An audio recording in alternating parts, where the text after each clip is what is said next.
choices. But today we're also going to be in the Psalms, because the Psalms has wisdom in them as well. But wisdom is not, and it's important that you know this, wisdom is not about information. It's about making the right choice at the right time. And one of the biggest decisions that you will make in your life is friendship. One of the biggest decisions that you will make in your life is who you'll decide to be friends with. What communities that you'll jump into and become a part of. And the reason it's such a big deal, and the reason it's such a big choice, is because I believe, and I'm sure you believe, that friendships matter. The people around you matter.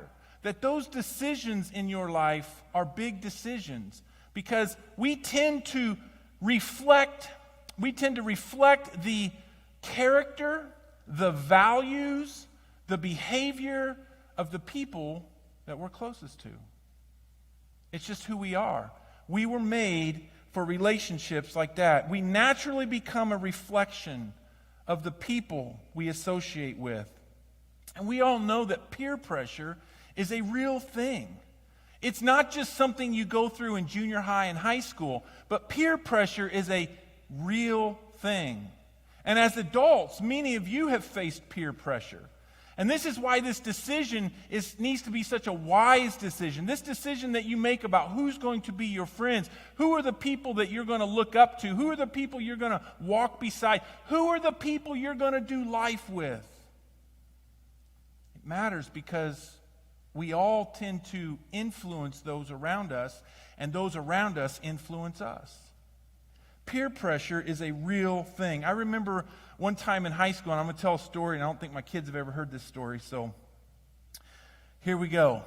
I remember when I was in high school, I made friends with some guys that I probably, at the time, there were other people I could have made friends with, but I wanted to be friends with these guys. They were the popular guys, and I was a big-time basketball player also. We were going into our senior year of the sport.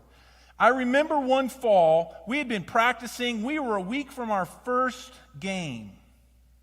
And the year before we'd been to state.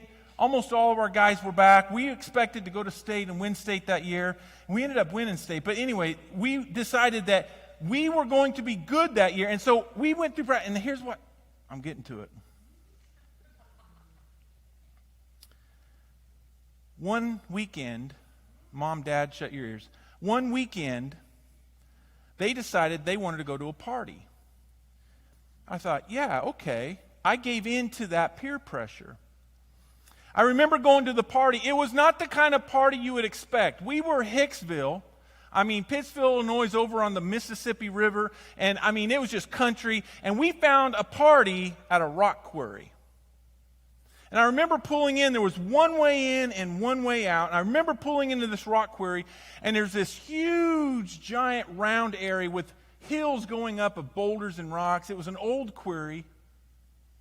And I remember all the cars parked up. And of course, you know what's going on at a high school party out somewhere where nobody can find it, right?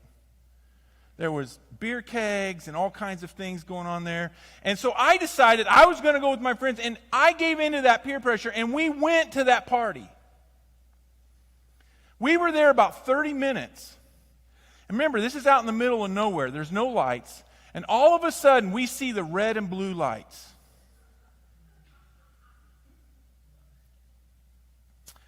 I can't even describe what I saw in that moment. Because everyone there was underage. There were hundreds of people. There were literally like 100 and 200, 300 people there. There was a lot of people there. I cannot imagine.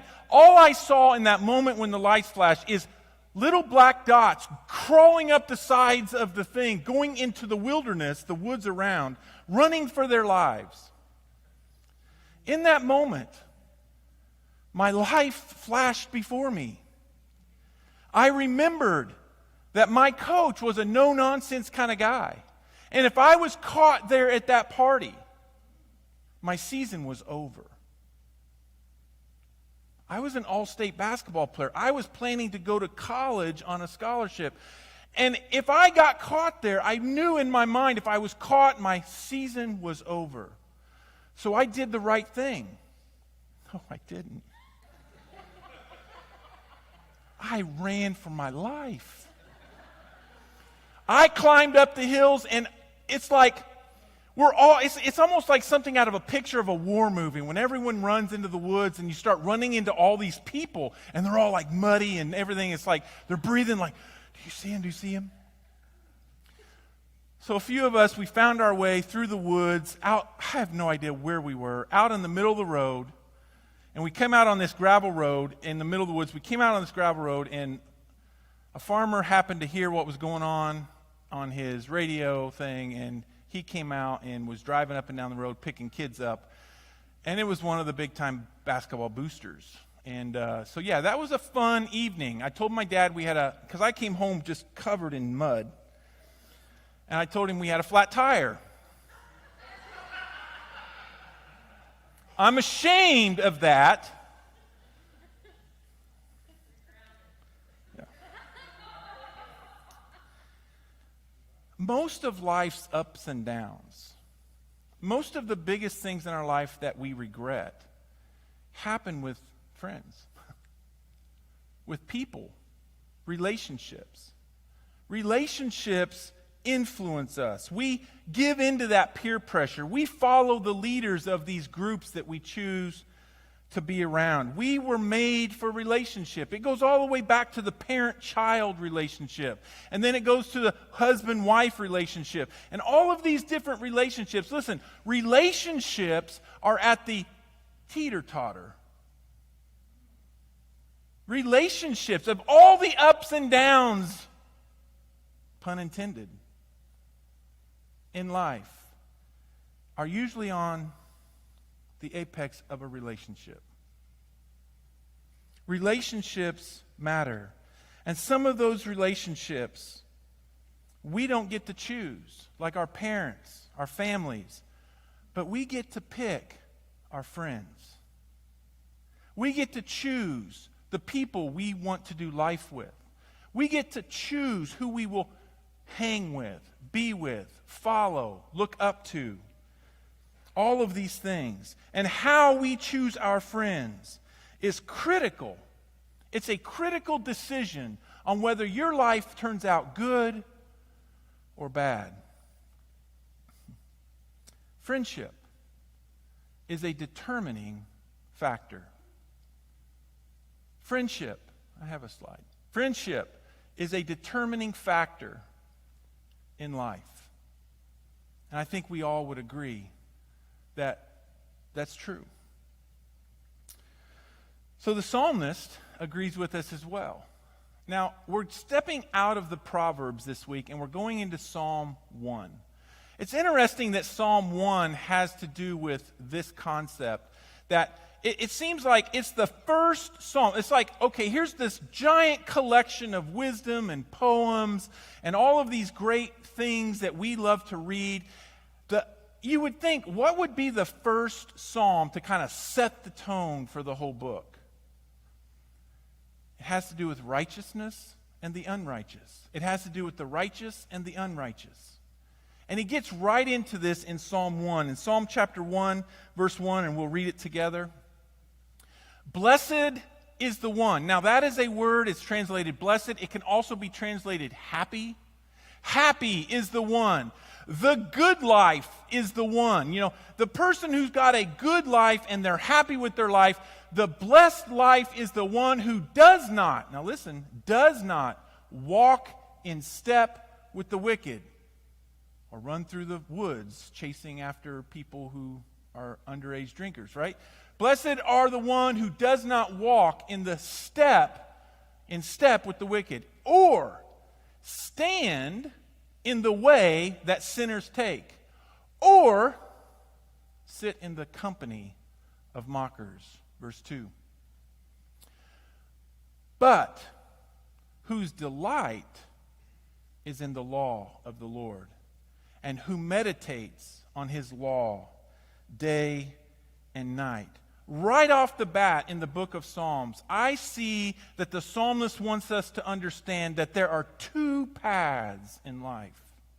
There are two ways that you can choose to live.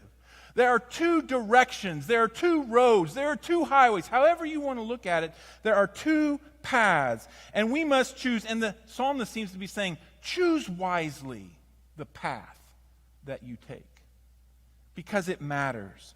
It's determining your happiness. Happy is the one who takes the right path, if you will.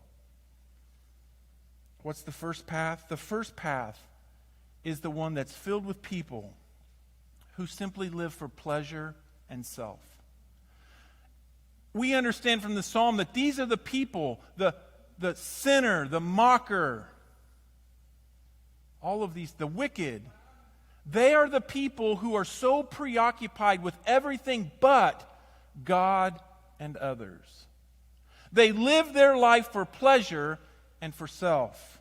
This is the first path. They are preoccupied with themselves and what brings pleasure to their life. The psalmist gives these three pictures. One is of the wicked. The wicked is, and if you dig into this passage, it has more to do with the character of the person. This is a person of bad character.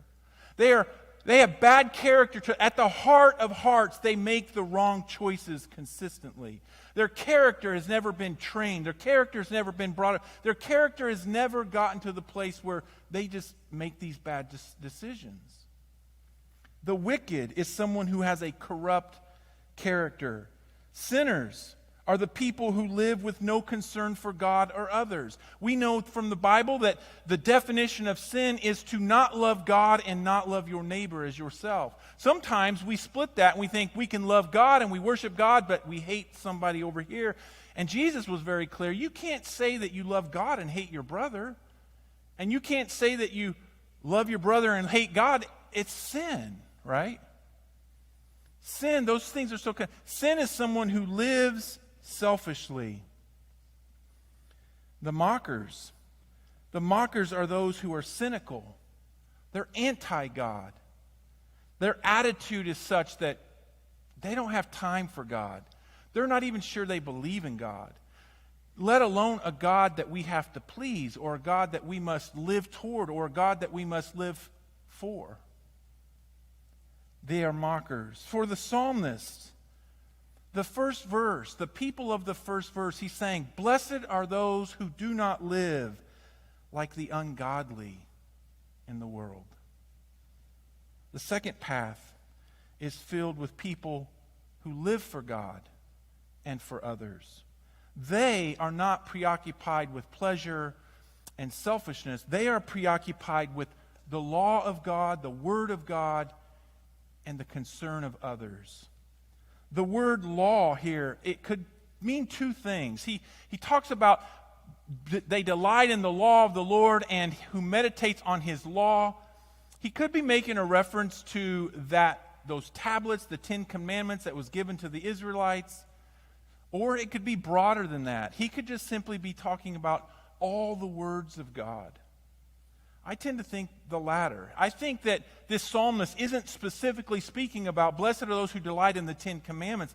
I think he's talking about the revelation of God, the Word of God, all that God has said and done. Now here's the key. It's not so much that we believe in it, but it's that we chase after it. We meditate on it. We delight in it. The law that he's talking about is this broader sense that we delight in all that God has to say. Why? Because at our heart's heart, we know that we need God and we want to be like God and we want to love like God. This is a completely different path. It's people who look at God's Word as a precious jewel, something that should be grasped and understood and read and studied so that it can dwell in me and change me from the inside out. They meditate on it day and night means that they are preoccupied, that they preoccupy their lives with what God thinks, God says, and how the decisions that I'm making affects not only me, but the people around me. There's a path where people do not consider others in their choices. And there's a path where they consider what God thinks and how it affects you. the people around me. One path is good, and the other is bad. But here's something else in verse 3 through 6. Look at this. He says, that person is like a tree planted by streams of water. He's talking about the righteous person, the person who chooses the path to not be tied to the wicked, the sinner, the mocker. That person is like a tree planted by streams of water, which yield its fruit in season, and whose leaf does not wither. Whatever they do prospers. Verse 4. Not so the wicked. They are like chaff that the wind blows away. And they would have understood this because they didn't have machines like we do. They would go out in the fields and throw their grain up in the air, and the little, weightless chaff that was around it would come off and it would just blow away in the wind. The wicked, therefore, will not stand in the judgment, nor sinners in the assembly of the righteous. For the Lord watches over the way of the righteous, but the way of the wicked leads to destruction. The psalmist doesn't just give us two paths. He gives us two paths that are going somewhere. There is a destination on each of these paths. And it's not just heaven or hell, but it is life itself. Those who live for pleasure and selfish reasons, they are not just simply destroying their future after they die, but they are destroying things now. Marriages, relationships, their own lives. People who choose the path of pleasure and selfishness do not live for God and others, and that path destroys. Why? Because sin hurts. Sin destroys. We all know what it's like to see something destroyed in our families, in our relationships, in our workplace. We've seen high-level people who seem to have everything in the world and the good life, so to say, lose it all because of their character and how they live their life and the choices they make. Sin destroys what is good in life. Those who live for God and who live for others, their destination is the good life. It's happiness, it's joy, it's peace. The psalmist would say, choose your path wisely. Choose wisely the people that you call friend. So friendship is a factor. It is a determining factor in life. It's interesting that the psalmist gives us these three postures. He talks about walking, sitting, and standing. It's almost as though you're always doing one of them, unless you're lying down. But I guess you could say that's sitting, right? You're sitting now, standing, walking. The biblical writers always like to talk about life, actionable life choices in this idea of walking. You've heard the word walk in the light, walk in the Spirit, walk in the way of love. It refers to the way that we live our lives. It refers to the decisions that we make. What the psalmist, I think, is trying to say is sitting, standing, and walking is a choice. You don't just fall into relationships, so to say. You make a choice to follow those people. You make a choice to do life with those people. So I know what you're thinking, because I thought the same thing when I started this passage, and Pastor Brett and I, when we were planning the series, I asked the question, I said, okay, I know what people are going to think at this point, but wait a minute, we're Christians. Christians are supposed to have unsaved friends, right? Christians are supposed to hang out with the young God. Christians are supposed to go and spend time with those who are far from God.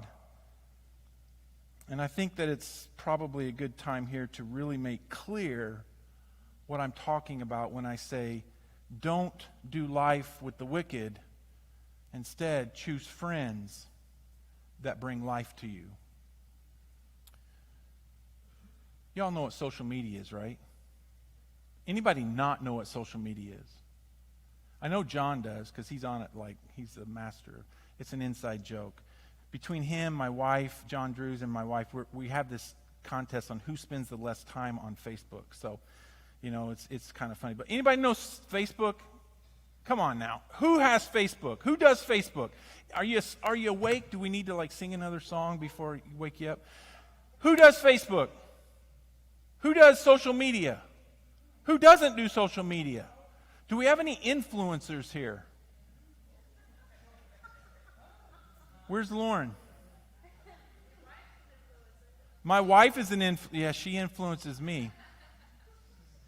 Do you know what an influencer is? So this is a new phenomenon that came out with social media. I'm going to explain to you right now what I mean by we're Christians, we're supposed to hang out with unchristians. What are you saying? That I should just go have Christian friends and not have non-Christian friends? I'm going to explain this to you. This new phenomenon, this new career came out with social media called an influencer. What an influencer is somebody who has a voice now.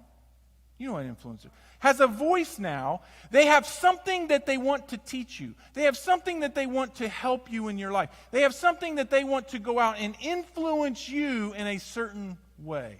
Right?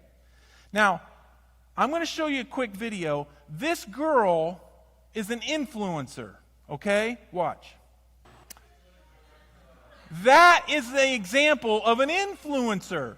They go out on YouTube and social media and blogs and all that, and they want to influence you. Now, this girl has followers. So followers go and find the kind of people that they want to learn from and who they want to follow, and they subscribe to that, and they watch it, and every time an influencer comes out with something new, I get it on my phone. It says, oh, so-and-so just did this, and oh, yeah, okay, I want to watch this because it's going to help me better. This is what I'm trying to say. You should have friends that are far from God. You should have friends who don't know Jesus. You should have people in your life that need Jesus. But you need to be a witness, not an accomplice. You need to be an influencer, not a follower.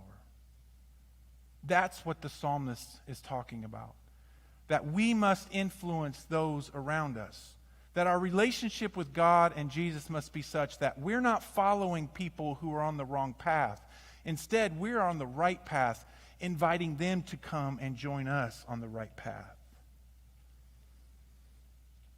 The issue is about being a witness, not an accomplice. And here's the hard truth for us this morning, is that some of you need to walk away from some friendships that you have right now.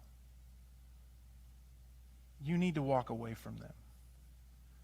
You need to consider what that friendship is doing to your life. You need to consider, is that friendship lifting you up or taking you down? You need to consider if that friendship is something that you are an influencer or a follower in. Paul said it this way in 1 Corinthians 15. Now I want to explain this. Paul is talking about the resurrection. And the Corinthian church is like, some of the people are just starting to live as though there's not going to be a resurrection. And Paul wants to reassure them, no, there's going to be a resurrection. And it's so important that, like the psalmist says, the wicked will not stand at the judgment, but the righteous God will take care of, right? There's going to be a resurrection. There's going to be a day of reckoning. There's going to be a day of judgment, right? Paul says this, if I thought, and he's talking to these people who are starting to live their life like the Epicureans, which basically is let us eat and drink, for tomorrow we die. That's their philosophy in life. Paul says, I fought wild beasts in Ephesus with no more than human hopes. What have I gained? He says, if the dead are not raised? He says, what in the world am I doing? All of that I'm doing, all this traveling and all this suffering and all that I'm doing for Jesus is pointless if Jesus isn't coming back to make things right. And the resurrection will happen. And he says this, let us eat and drink, for tomorrow we die. That is what he's saying there, is the philosophy of the Corinthians. They begin to buy into this philosophy of people who are simply living their life without God and without concern for others. They're simply living for pleasure and self. Look at the next verse. Do not be misled, he says. Bad company corrupts good character. Bad company corrupts good character. They are living as though there is no God, no end is coming, no judgment, no day of reckoning. And the Bible wants us to know that it will all come to an end someday. And the road that we are on matters. If you aren't leading the people in your life that don't know God, and you're giving into that peer pressure when you're out and you're with them, and you begin to reflect their life rather than them reflecting the Jesus in you, then you need to change that. If you were honest, they don't bring out the best in you. They don't lift you up. Instead, they put you down. They hold you down. They're not respectful of your faith because they are scoffers of the things of God. This is why I love the church. This is why I love the community that centers around Jesus. Because we are a people. It's a community of people with Jesus at the center. This is why I believe God gave us the church. Because he understands this concept that there's two paths in life. And we tend to congregate with certain types of people. And we tend to associate with certain types of people. We tend to do life in communities. Not just a church, but there's all sorts. You have a community at work. You have a community at school. You have a community in your neighborhood. There's different types of communities. The church is a community. But at the center of our community is the person of Jesus Christ. And every one of us in that community is looking to Jesus and saying, I want to be like him. I want to love like him. I want to live like him. I want to do what he does. I want to go through life as Jesus has instructed us to. And when you have a group of people that are all going in that direction, that is a community that you can do life with. And they should lift you up. They should spur you on. They should help you be better in life. Because we all know Jesus makes life better. That's why I love the church. So I want to encourage you today to join a community like that. Make friends with people that will lead you in good directions, good habits, good character, good behavior, that will encourage you and lift you up when you fail, that will love you with grace and mercy. It's okay to have friends that are not Christian. Just don't do life with them. Because their life will clash with your life. I think that's what the psalmist is getting at today. That we should not be in step with the wicked. We should not stand with the sinner or sit with the mocker. We should not do life with them. We should love them, hang with them, spend time with them.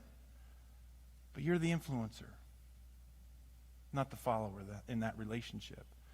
And if you can't be the influencer in those relationships, I would highly recommend that you look at changing that. The bottom line is this. Life is good. Life is good. I think it'll come up there. Life is good, right? Good friends, good life. And that's the bottom line. Good friends, good life.